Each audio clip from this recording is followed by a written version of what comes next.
So the question is, where does ego fit in to genetics? Genetics is driving the environment. If genetics is driving the environment. And the sort of the manifestation of experience, the sort of who does what, and where does what, how in that is ego working. So we established that the genes are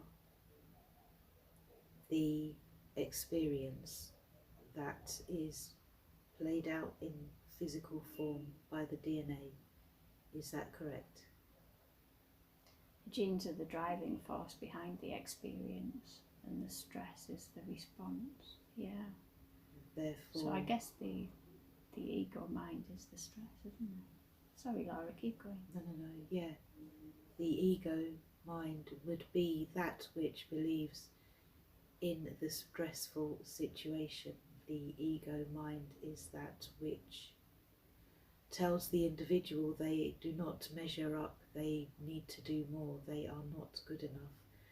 Therefore, as the manifestation of that gene, they are then led to further stress themselves in order to accomplish that which does not need to be accomplished. The ego, the illusion of ego, manifests in a way that makes the individual feel they are not good enough and are in need of further perfection, thus causing itself, which makes the ego then a self-perpetuating cycle that leads many people down as opposed to the upward direction out of stress. As you will find, there are more and more and more and more and more and more people nowadays being treated for stress, anxiety, depression, low mood, and general misery. This is all part of the evolution. However, suppressing such ailments with medication further feeds the ego, thus further suppressing the upward spiral. Does ego exist? Yes. Does ego exist? Independently of the physical? Yes. Did ego exist before the physical? No. Was ego created?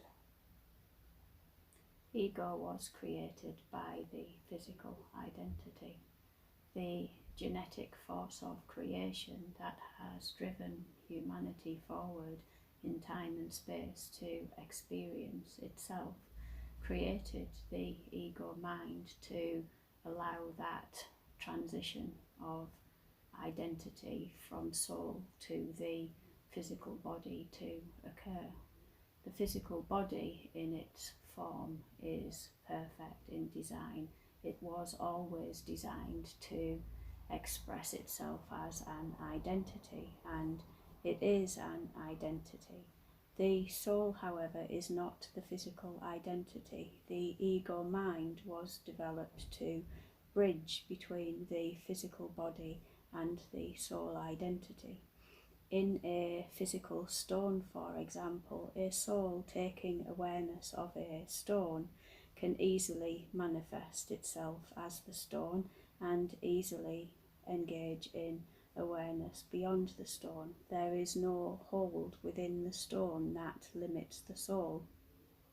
The soul is not fooled in that environment. In the physical environment, the ego mind was developed to fool the senses, fool the awareness of mind, and fool the identity of soul into the physical body. This was created for the events that are to occur in upward moments of now, when the remembering process begins in earnest in this planetary system.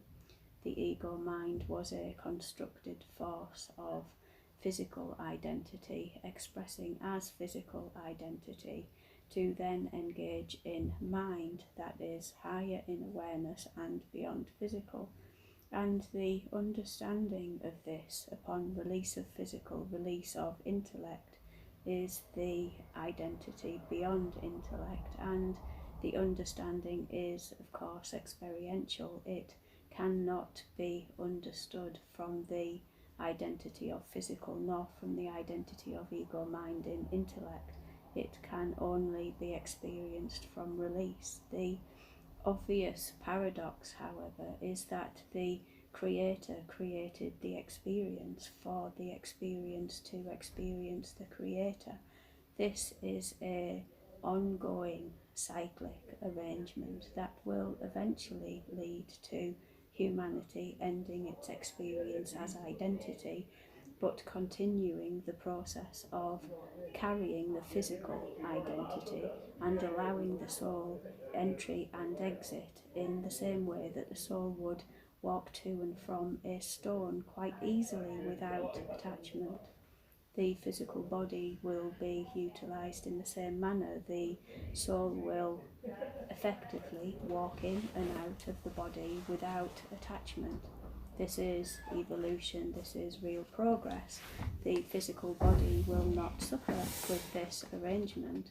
It will simply be a conduit for the experience of greater awareness moving forward, and time and space allows this to occur because the arrangement was already made in time and space for that occurrence to occur. So the physical generated ego, so that the soul could experience the physical and forget that it's a soul. Yes, exactly. But over time, when we become aware of who we truly are, yes, then we'll be able to kind of walk in and walk out of the physical experience. Yes. Well, what's the point? Why not just have the experience of being a stone? The experience of being a stone is already had. The experience of being a physical body is already had. All experience is already had. The soul itself has a purposeful design of creation to manifest further planetary systems, and the soul desires experience in a experiential pattern that will allow the soul to understand further through experience what creative platforms it is making in upward moments of now. So, what does the soul experience when it's not in physical form? The soul experiences everything all at once, simultaneously, without limit. The soul does not limit itself in a physical body when not expanded in the physical sense. It is adept at allowing the situation of expansion across all physical form simultaneously and all non-physical identity at the same time. The expansive identity in non-physical and physical across all particulate matter and all space between particulate matter is the experience of a soul once leaving the planetary system. And in highest awareness beyond the planetary system, the soul is experiencing multiple planetary systems all at the same time, simultaneously, without limit. Then beyond the experience of all planetary systems in physical form and non-physical identity and the spatial matter of life between, the soul experiences entirety as a unique soul with no separate. This is full return to the Creator. The reality beyond the Creator self is not to be explained at this time. When I talk about my higher self, is that the soul?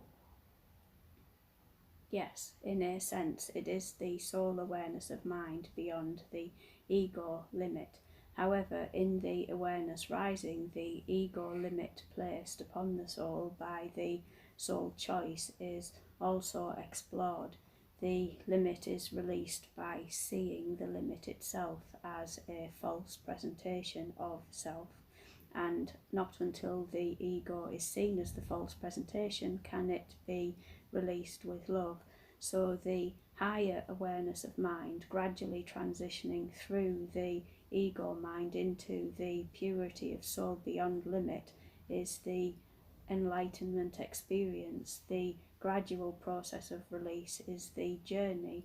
It is obvious to the highest awareness that no journey exists. It is apparent as simultaneous in all capacity, but in the awareness of physical body as identity, there is a gradual move from the mind of ego to the highest light that is self, and the soul itself is the conduit for the experience. The understanding that the soul is the experience itself will begin when the release of physical body and ego mind has been allowed.